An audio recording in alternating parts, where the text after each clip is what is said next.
যে আমাৰ 2026 বিধানসভা নিৰ্বাচনৰ প্ৰাক মুহূৰ্তত ভাৰতীয় জনতা পাৰ্টিৰ কেন্দ্ৰীয় সমিতিৰ আগ্ৰহ মৰ্মে আৰু ৰাজ্যিক সমিতিৰ সিদ্ধান্ত মৰ্মে আমি জন আশীৰ্বাদ যাত্ৰা আয়োজন কৰাৰ সিদ্ধান্ত লৈছোঁ। জন আশীৰ্বাদ যাত্ৰা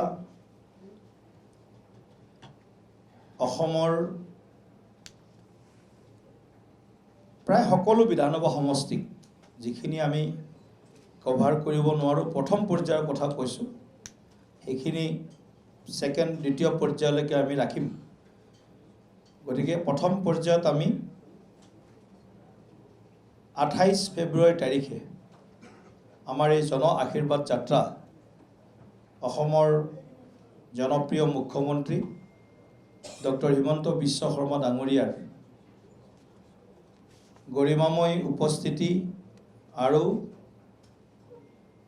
সামগ্ৰিকভাৱে এই যাত্ৰাটোৰ মূল শ্ৰদ্ধেয় নেতা হিচাপে তেখেতে নেতৃত্ব দিব আৰু এই যাত্ৰা আমি 28 ফেব্ৰুৱাৰী তাৰিখে আমাৰ ভাৰতীয় সনাতন সংস্কৃতিৰ আধ্যাত্মিকতাৰ প্ৰতীক জাগ্ৰত স্থান গুপ্তেশ্বৰ মন্দিৰ, বৰ্তমান ঢেকীয়াজুলি বিধানসভা সমষ্টিৰ অন্তৰ্গত গুপ্তেশ্বৰ মন্দিৰৰ পৰা পুৱা 9 বজাত আমি আৰম্ভ কৰিম।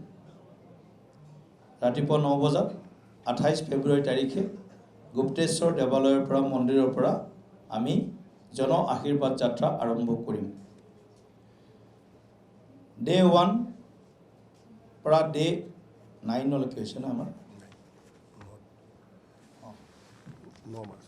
9 মাৰ্চলৈকে আমি এতিয়া সদ্যহতে 28ৰ পৰা 9 মাৰ্চলৈকে এই যাত্ৰাৰ আমি এটা ৰূপৰেখা প্ৰস্তুত কৰিছোঁ আৰু এই যাত্ৰাটো সামগ্ৰিকভাৱে নেতৃত্ব দিব, পৰিচালনা কৰিব ভাৰতীয় জনতা পাৰ্টিৰ জ্যেষ্ঠ নেতা আমাৰ অসম চৰকাৰৰ শ্ৰদ্ধেয় কেবিনেট মন্ত্ৰী অশোক সিংহল ডাঙৰীয়াই।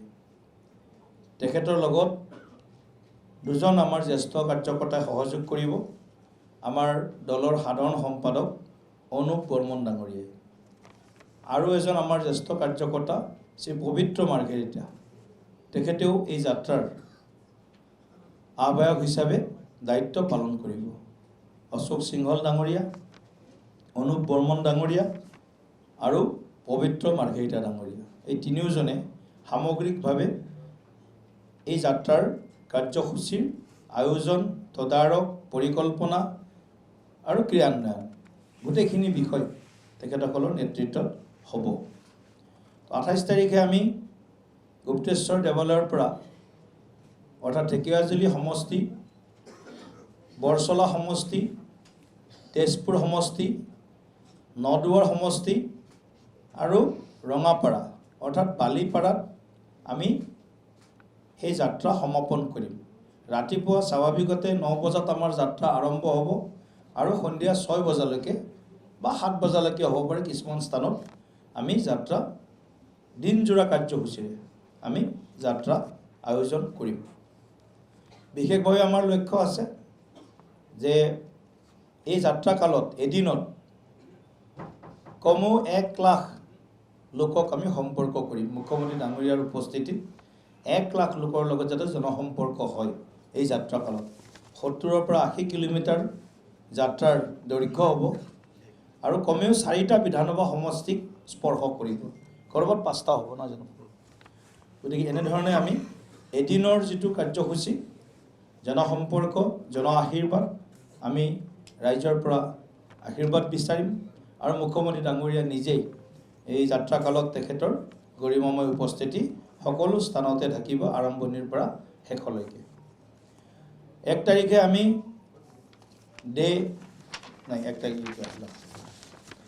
1 মাৰ্চত আমাৰ ডে 2 হ'ব। ডে 2 আমি জাগিৰোডৰ পৰা আৰম্ভ কৰিম। জাগিৰোড, মৰিগাঁও, ৰহা, নগাঁও আৰু বৰহমপুৰ 5টা সমষ্টি সেইদিনা আমি কভাৰ কৰিবৰ কাৰণে চেষ্টা কৰিম আৰু 1 মাৰ্চত এই যাত্ৰা আৰম্ভণি হ'ব। আৰু আমি আপোনালোকক কৈছোঁ ইয়াৰ কাৰণে প্ৰতিটো দিনৰ বাবে আমি দুজন কাৰ্যকৰ্তাক বিশেষভাৱে আমি দায়িত্ব অৰ্পণ কৰিছোঁ। গতিকে ডিটেইলছখিনি আপোনালোকক আমি পিছত লিখিত যিটো আমাৰ ষ্টেটমেণ্ট হ'ব তাত ডিটেইলছখিনি দি দিম, কোনে ক'ত যাত্ৰাৰ প্ৰমুখ মানে এদিনৰ যাত্ৰাৰ প্ৰমুখ সকলোবিলাক চোৱা চিতা কৰিব। তেনেকুৱা আমাৰ জ্যেষ্ঠ কাৰ্যকৰ্তাসকলৰ নাম আপোনালোকক পৰৱৰ্তী সময়ত আমি ষ্টেটমেণ্ট আকাৰে জনাই দিম, আজিয়ে জনাই দিম। ডেট 3 হ'ব আমাৰ 2 মাৰ্চ। সেইদিনা আমি গহপুৰৰ পৰা আমি আমাৰ যাত্ৰা আৰম্ভ কৰিম। গহপুৰ, বিহপুৰীয়া আৰু ৰঙানদী আৰু নাওবৈচাত আমি শেষ কৰিম। গতিকে 4টা সমষ্টি ডেট 3ত আমাৰ আমি সম্পৰ্ক কৰিম। ডে 5, 3, 4 আমি বন্ধ ৰাখিছোঁ হোলীৰ কাৰণে। 3 আৰু 4 তাৰিখ যিহেতু হোলী ফাকুৱা উৎসৱ, সেইকাৰণে 3, 4 তাৰিখ আমাৰ যাত্ৰা কাৰ্যসূচী নাথাকিব। 5 মাৰ্চত আমাৰ যাত্ৰা আৰম্ভ হ'ব। আকৌ ধেমাজিৰ পৰা আৰম্ভ হ'ব। ধেমাজি, চিচি বৰগাঁও আৰু জোনাইত আমাৰ যাত্ৰা শেষ হ'ব। 6 মাৰ্চত আমাৰ যাত্ৰা আৰম্ভ হ'ব খোৱাং, টিংখাং, নাহৰকটীয়া আৰু দুলিয়াজান। মাকুমো সেইদিনা হয়তো মাকুম পিছত আছে।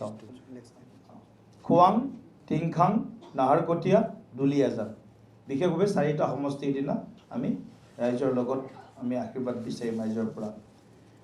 7 মাৰ্চত আমি নেক্সট আমাৰ যাত্ৰা আমি আৰম্ভ কৰিম সৰুপথাৰ। সৰুপথাৰৰ পৰা গোলাঘাট, গোলাঘাটৰ পৰা খুমটাই, খুমটাইৰ পৰা দেৰগাঁও। 7 মাৰ্চত আমাৰ এইটো যাত্ৰা হ'ব। 8 মাৰ্চত আমাৰ মাৰ্ঘেৰিটাৰ পৰা আৰম্ভ হ'ব। মাৰ্ঘেৰিটা, ডিগবৈ, মাকুম আৰু তিনিচুকীয়া 8 মাৰ্চত। 9 মাৰ্চত আমি সৰভোগত আমাৰ যাত্ৰা আৰম্ভ হ'ব। সৰভোগ, বজালি, টিহু, নলবাৰী, ৰঙিয়াত আমাৰ যাত্ৰা শেষ হ'ব। এতিয়ালৈকে আমি 9 মাৰ্চলৈ ঠিক কৰিছোঁ। 10 তাৰিখেও আমাৰ কাৰ্যসূচী প্ৰায় চূড়ান্ত হৈছে, কিন্তু অকণমান এটা সৰু বিষয় থকাৰ কাৰণে আমি 10 মাৰ্চৰ কাৰ্যসূচীটো আৰু অকণমান আলোচনা কৰি আপোনালোকক অৱগত কৰিম। আপোনালোকে সকলোৱে গম পাইছে যে আমাৰ প্ৰধানমন্ত্ৰী ডাঙৰীয়া 13 আৰু 14 মাৰ্চত পুনৰ অসমলৈ আহিব। 13 তাৰিখে তেখেতে কোকৰাঝাৰত কাৰ্যক্ৰমত উপস্থিত থাকিব। 14 তাৰিখে তেখেত কাছাৰ শিলচৰত তেখেতে কাৰ্যক্ৰমত উপস্থিত থাকিব। আৰু 13 তাৰিখে তেখেতৰ কাৰ্যসূচী এটা গুৱাহাটীটো ইন হল প্ৰগ্ৰেম এটা তেখেতৰ গুৱাহাটীটো প্ৰগ্ৰেম এটা আমি ৰখাৰ কথা প্ৰায় চূড়ান্ত কৰা হৈছে। তাৰ লগে লগে আমাৰ এটা ডাঙৰ বৃহৎ এটা যুৱ সমাৰোহ আমি 15 বা 16 মাৰ্চৰ 15 তাৰিখে হৈছে না 15 মাৰ্চতে প্ৰায় ঠিক হৈছে। 1 লাখ যুৱকৰ এটা বিশাল আমি সন্মিলন সমাৰোহ আমি গুৱাহাটীত আয়োজন কৰিবলৈ গৈ আছোঁ। কাৰণ গোটেই অসমত আমি চালোঁ 29 বছৰৰ তলত প্ৰায় 66 লাখ ভোটাৰ আছে। 20ৰ পৰা 29 বছৰ আৰু 18ৰ পৰা 19 বছৰ প্ৰথমবাৰ ভোট দিয়া ভোটাৰৰ সংখ্যা 5,75,000। গতিকে 66 লাখ আৰু যদি 6 লাখ আমি যোগ কৰোঁ প্ৰায় 72 লাখ 29 বছৰৰ তলৰ ভোটাৰ আছে অসমত। 2,49,00,000 প্ৰায় 33,000 যি আমাৰ ভোটাৰ আছে তাৰ ভিতৰত। গতিকে যুৱশক্তি আমাৰ নতুন অসম এখন সমৃদ্ধিশালী অসম কিদৰে গঢ়ি তুলিব পাৰে, কিদৰে তেওঁলোকক আমি আমাৰ কানেক্ট কৰি আৰু তেওঁলোকক কেনেকৈ আমাৰ কামত আমি ৰাজ্যৰ কাৰণে আৰু দেশৰ কাৰণে আমি কেনেকৈ তেওঁলোকক আগবঢ়াই লৈ যাম, গোটেইখিনি কথাৰ কাৰণে এটা বৃহৎ যুৱ সমাৱেশ আমি গুৱাহাটীত আয়োজন কৰিম। গতিকে এইখিনি আমাৰ সামগ্ৰিকভাৱে যাত্ৰা সন্দৰ্ভত আমাৰ যি পৰিকল্পনা এইটো আপোনালোক অৱগত কৰিছোঁ। এই যাত্ৰাটো নিশ্চিতভাৱে আপোনালোকে গম পাব যে আমাৰ অসমৰ প্ৰায় অঞ্চলক সামৰি ল'ব, কিন্তু কিছু অঞ্চলত হয়তো আমি যাত্ৰা সময় উলিয়াব নোৱাৰিলে সেই অঞ্চলত জন আশীৰ্বাদ যাত্ৰাৰ মাজত এখন সভা ডেইলি হ'ব, ডাঙৰ সভা এখন, মুখ্যমন্ত্ৰী ডাঙৰীয়াৰ সম্বোধন আৰু যিকোনো এজন কেন্দ্ৰীয় নেতাৰ সম্বোধন হ'ব সেই সভাত। আৰু যিখিনি অঞ্চলত যাত্ৰা যাব হয়তো সম্ভৱপৰ নহ'ব, সেইবিলাক অঞ্চলত কিছুমান অঞ্চলত আমি জন আশীৰ্বাদ সভাৰ আমি আয়োজন কৰিম। গতিকে এইখিনি আজিৰ বিষয় আছিলে।